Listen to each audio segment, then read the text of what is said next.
Halo semuanya, perkenalkan kami dari kelompok 5 dan pada hari ini kami akan mempresentasikan laporan akhir dari proyek yang telah kami jalankan selama 2 bulan belakangan, yaitu Stray Feeding Batam.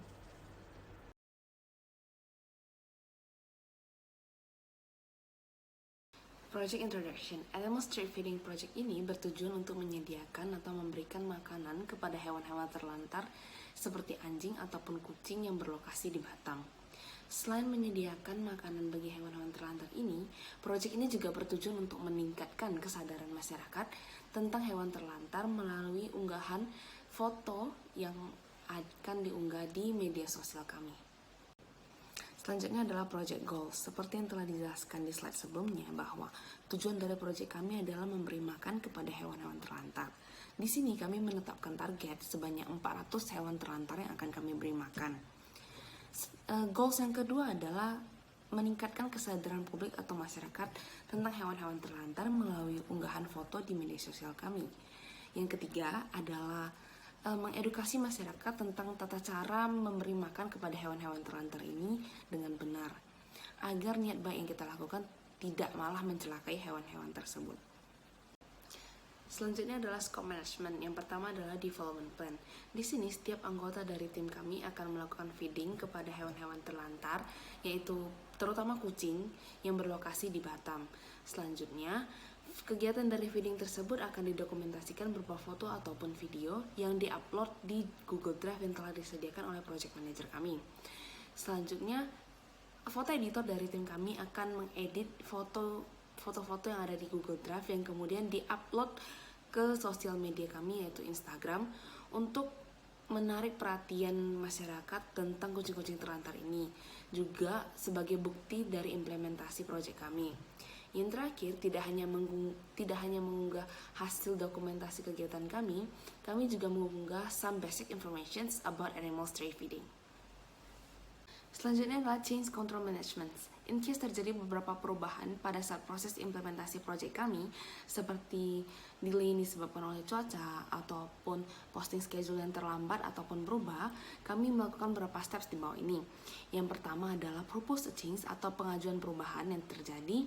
Yang kedua adalah impact summary, membuat rangkuman atau ringkasan atas dampak-dampak yang dihasilkan dari perubahan yang terjadi. Yang ketiga adalah make a decisions, membuat keputusan sesuai dengan perubahan yang terjadi. Yang keempat, melakukan perubahan atau make a change sesuai dengan decision yang telah diambil.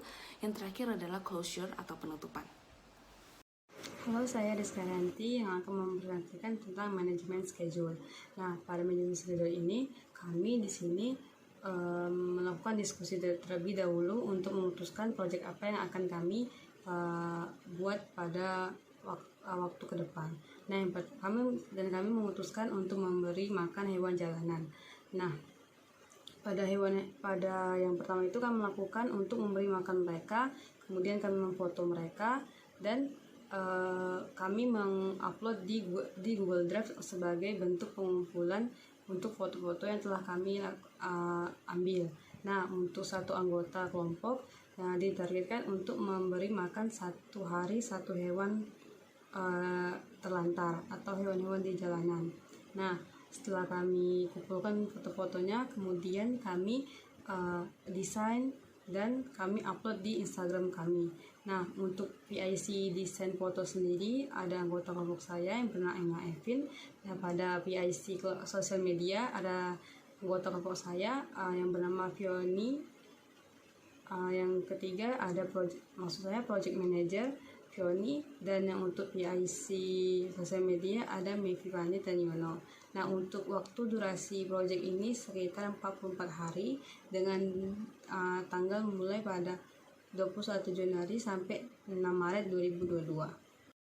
Nah, pada budget manajemen sendiri, kami di sini pertama kali mengestimasikan untuk biaya proyek itu sekitar 500.000. Tapi setelah proyeknya berjalan, yang terrealisasi hanya 425.000 yang digunakan untuk membeli makanan hewan.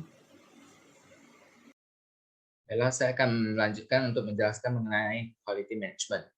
Quality management akan difokuskan kepada makanan yang diberikan kepada hewan terlantar dan sosial media. Untuk makanan, anggota tim akan memberikan makanan kepada hewan terlantar, di mana akan memenuhi standar AAFCO, Association of American Feed Control, dan tidak memberikan makanan yang terlarang untuk hewan terlantar tersebut. Selain itu, manajemen Instagram untuk untuk mempertahankan kualitas akan dilakukan, di mana social media manager akan mengecek ulang foto yang sudah diedit oleh foto editor sebelum mengunggah foto tersebut ke Instagram. Lalu human resource management. Yang pertama, Fioni dia role-nya sebagai project manager, di mana Fioni bertugas untuk mendapatkan informasi dari anggota mengenai hasil mereka dalam mencapai target setiap minggu.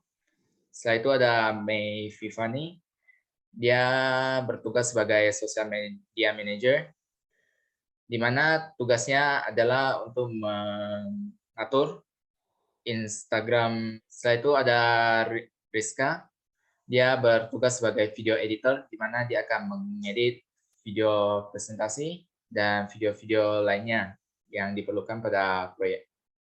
Setelah itu ada Evin. Evin bertugas sebagai foto editor, di mana dia akan mengedit foto yang sudah diunggah di Google Drive tersebut, lalu mengirimnya kepada social media manager. Lalu ada saya, Kelvin, di mana bertugas sebagai report PIC.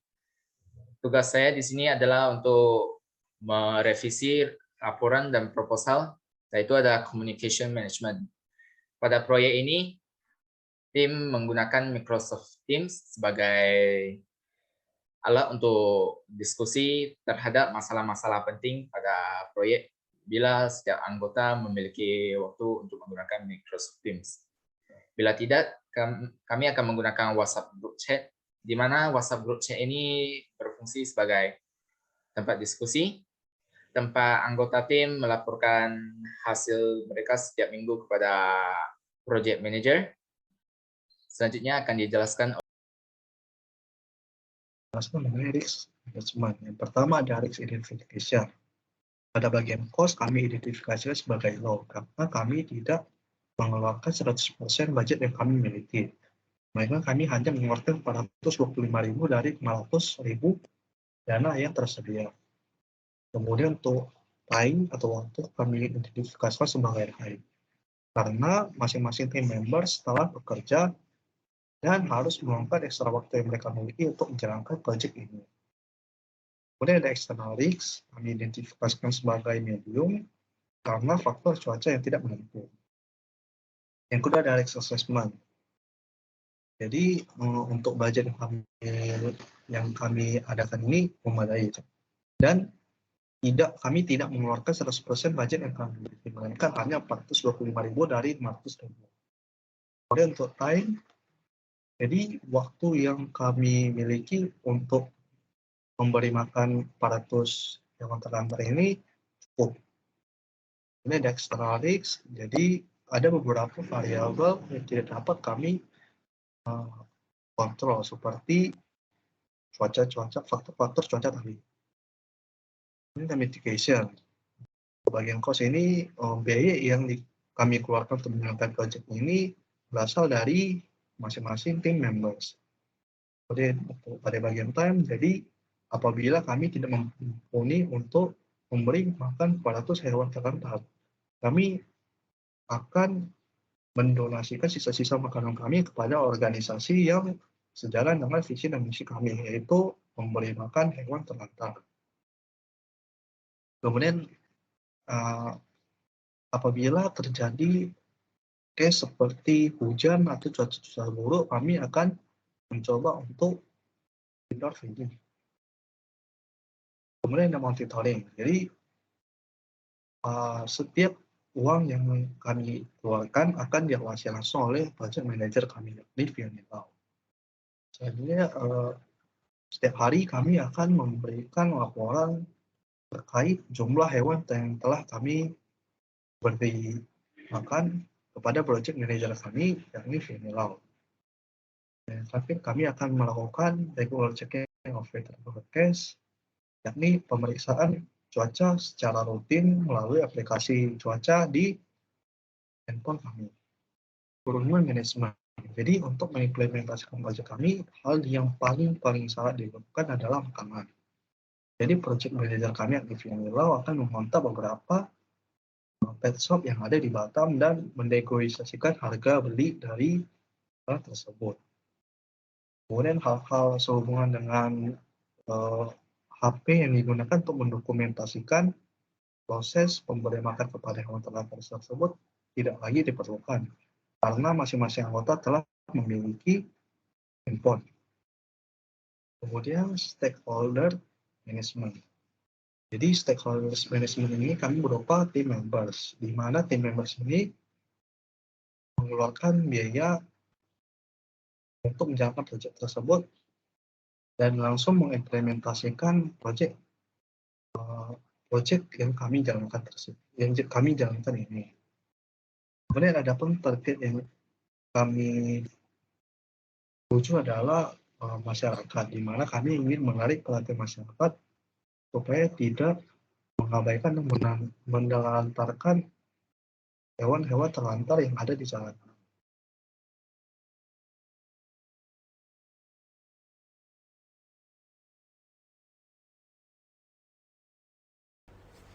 Berikut adalah tampilan dari halaman Instagram yang kami gunakan untuk membagikan hasil dokumentasi stray feeding kami, sekaligus meningkatkan awareness masyarakat mengenai keberadaan kucing terlantar dan mengajak masyarakat untuk ikut serta dalam kegiatan stray feeding. Platform ini juga kami gunakan untuk membagikan informasi atau cara melakukan stray feeding yang benar.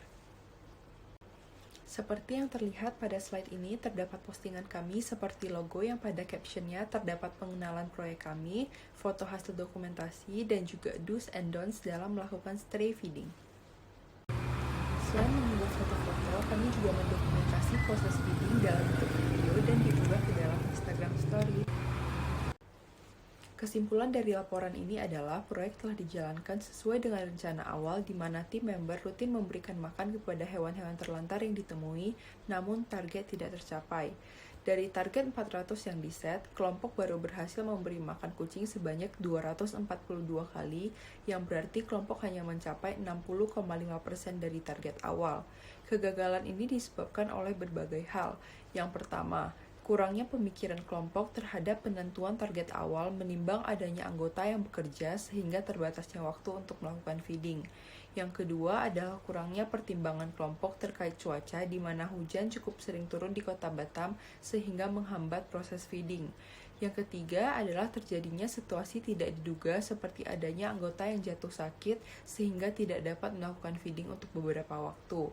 Yang keempat adalah adanya anggota kelompok yang gagal berkontribusi dalam implementasi proyek sehingga berkurangnya sumber daya manusia yang terlibat. Nah, untuk meresolve isu di atas, kelompok memutuskan untuk menyumbangkan makanan kucing sebanyak 10 kg kepada salah satu organisasi non-profit di kota Batam yang bergerak dalam bidang kesejahteraan hewan.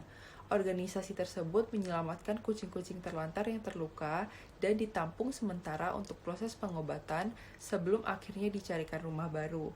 Dengan menyumbangkan makanan kucing kepada organisasi tersebut, sejalur dengan tujuan kami, yaitu membantu memberi makan kucing-kucing terlantar.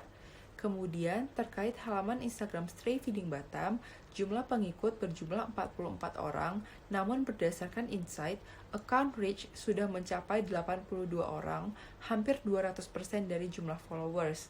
Berdasarkan ini, dapat dikatakan dari aspek meningkatkan awareness dan juga memberikan informasi sudah tercapai. Sekian presentasi dari kelompok kami. Remember, Charles Chaplin said, "He who feeds a hungry animal feeds his own soul." So, let's start feeding stray animal today. Terima kasih.